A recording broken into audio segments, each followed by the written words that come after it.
é um debate, não é uma resposta, não é uma solução que a gente está querendo apresentar, não. Eu acho que muitas vezes o direito, o mais importante que encontrar a resposta é saber fazer as provocações corretas, tá bom? Então vamos lá. Reserva e disponível. Pedrão, a gente fez uma bela pesquisa e descobriu sobre a questão da reserva e do disponível. A gente achou que esse conceito, a divisão entre os dois, entre a reserva e a disponível numa sucessão, se dava em 2002. Só que aí descobrimos, aprofundando um pouquinho mais o nosso estudo, que isso é de 1916. Ou seja, esse conceito e essa diferença tem 106 anos. Eu não sou bom em conta, mas eu acho que é isso. Para começar esse bate-papo, eu acho importante o Pedro, que, enfim, a gente alinhou dessa forma, fazer essa diferença da reserva e da disponível, quando é que eles entram, e a partir daí a gente vai fazer algumas reflexões que são bastante importantes pra gente. Porque assim, foi um tema, acho que até a Natália que trouxe aqui pra gente, que ela não julgava justo você ter uma reserva da parte legítima de 50% do seu patrimônio que você, entre aspas, não pode dispor. Ou seja, você não pode vender, você não pode fazer o que você quiser. Ela tem que ficar, entre aspas, outra vez, reservada para garantir a sua subsistência da sua família, e você não pode dispor dela da forma que você quiser, né? Então, por conta disso, eu fui até pesquisar, eu estava fazendo essa pesquisa com o Rodrigo lá no escritório, e eu fui ver, cara, será que no Código 16 já tinha alguma previsão nesse sentido? Código 16, para quem não sabe, nosso Código Civil é de 2002, como a gente falou aqui antes.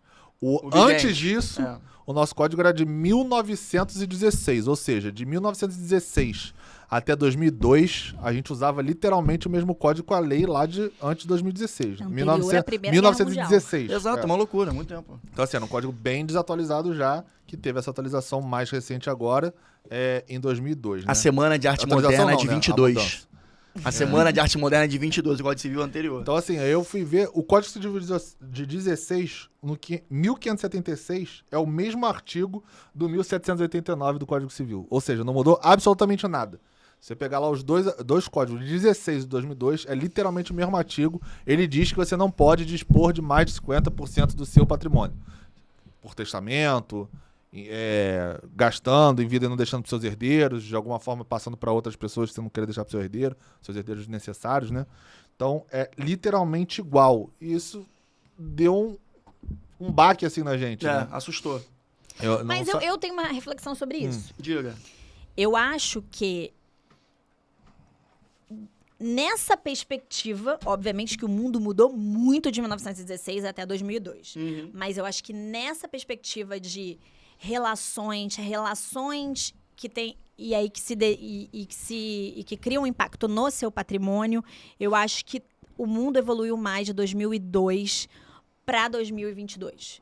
Eu acho que nesse sentido específico da maneira como nós nos relacionamos e como isso tem sido visto na sociedade, como isso tem debatido. Eu acho que a gente teve um salto muito maior nesses 20 anos, ou pelo menos um salto de desmistificar, de começar a trazer isso. Refletir eu bato mais na porta do judiciário e falo, olha, mas eu também tinha uma relação com ele enquanto ele estava casado, então nós duas deveremos usufruir do mesmo tipo de direito. Eu acho que isso hoje em dia a gente teve um salto de avanço muito maior do que a gente teve de 1916 para 2002. Nesse sentido, obviamente que o mundo avançou muito, até porque a gente teve 2 guerras que fez, gosto ou não, a guerra, muita coisa mudou no mundo depois das guerras.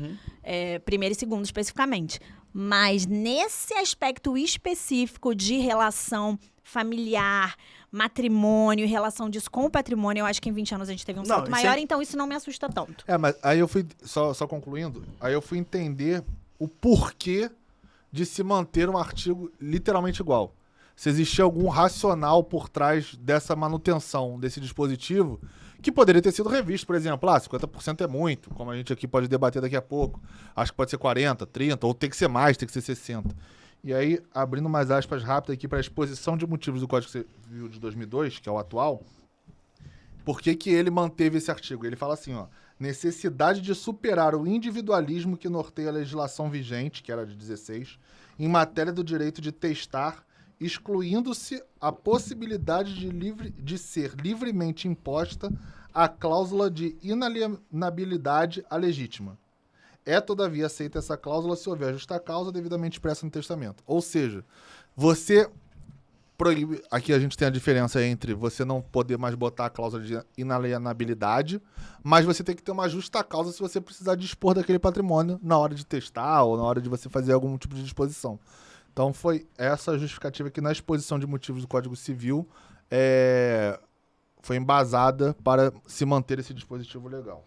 Curiosidades à parte para quem é do direito, né? Porque o resto não interessa muito. Não, e sem contar também, outro fator, que a gente tem uma pandemia no meio também agora, né? Entre 2002 e o momento que a gente está, que também influencia totalmente as dinâmicas. O que a gente já até brincou, a quantidade de casamentos que foram feitos e desfeitos e filhos que nasceram posteriormente à pandemia, é brincadeira. A gente estava brincando aqui da Carla, que estava aqui, o bebê tem 40 dias. Já teve um impacto na vida dela, com certeza, entendeu? Não, quando a gente falou de direito das famílias, que é um termo que a Maria Berenice cunhou e o Pedro falou, a gente não só está falando dessa questão de casamentos homoafetivo, algo nesse sentido. Você também está falando de diversos casamentos sucessivos, de filhos, de meios-irmãos, de relações que se dão simultaneamente. Então, você tem diversas formas de se relacionar e que hoje realmente... realmente o judiciário não está conseguindo. É um emaranhado, ele não está conseguindo dar conta disso. Não está conseguindo dar conta. E dito isso, eu acho que é importante a gente frisar, independente de opinião, né? Essa questão dos 50%. Eu tenho uma opinião pessoal que eu sou sempre a favor da liberdade de testar por parte do detentor do patrimônio. Irrestritamente? Eu acho que cabe a discussão, mas eu acho que da maneira como está hoje em dia, eu não me vejo. A favor, não. Eu acho que 50% eu acho muito. Eu acho que restritamente. Por que não restritamente? Volto para vocês. O que vocês veem que o irrestritamente poderia causar um problema? Porque vocês acham que, de alguma forma, a sucessão deve ser garantida? Se você, ser humano, individual, criou um patrimônio, necessariamente ele tem que ficar para os seus herdeiros necessários? Eu estou usando o termo da lei. É um dedo na ferida, vale a conversa. Estritamente, por que eu não poderia dispor integralmente do meu patrimônio? Não, eu estou devolvendo a pergunta, realmente estou refletindo. Não, assim, uma vez...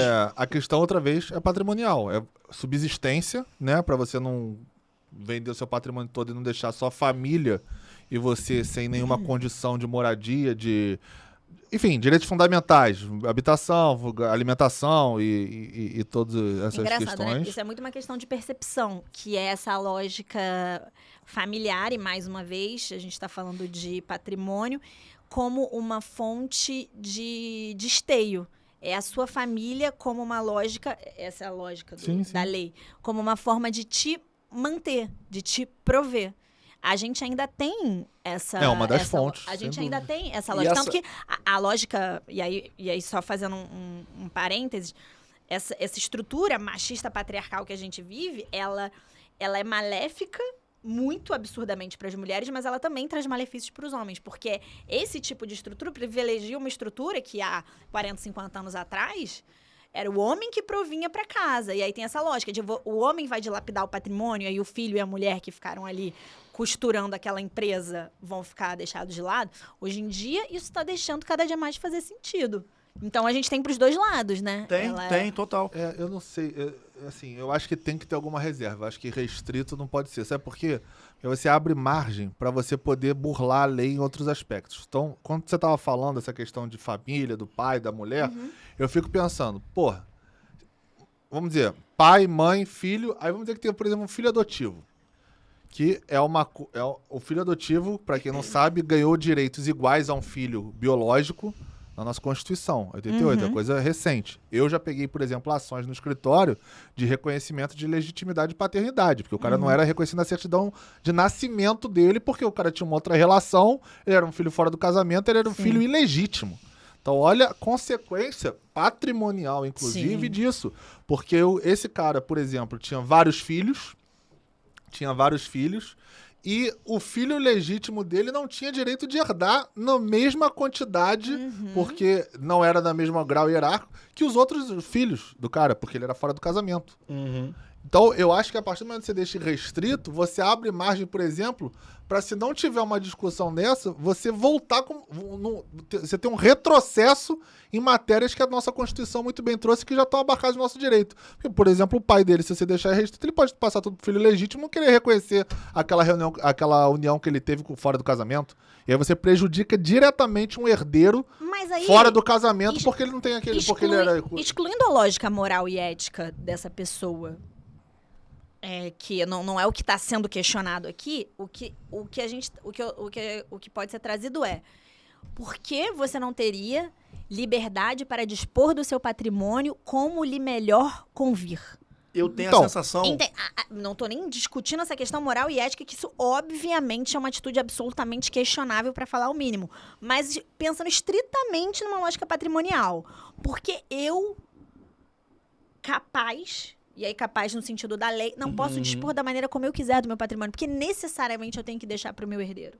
É porque, óbvio, isso fere toda a lógica do herdeiro, né? A gente tá quebrando um paradigma aqui, porque a gente tá discutindo É uma releitura toda a do lógica, herdeiro. toda a lógica do herdeiro. Mas Então, eu é acho- um questionamento, Eu acho entendeu? esse restrito por conta disso, porque você reabre discussões de matérias que já estão super abarcadas pelo nosso ordenamento jurídico. Sim, seria Como, mudar por toda a exemplo, lógica. essa questão que eu acabei de dar, a sucessão de um filho não legítimo. Então, eu sou um pai, eu não quero reconhecer aquela união que eu tive, um concubinato, por exemplo.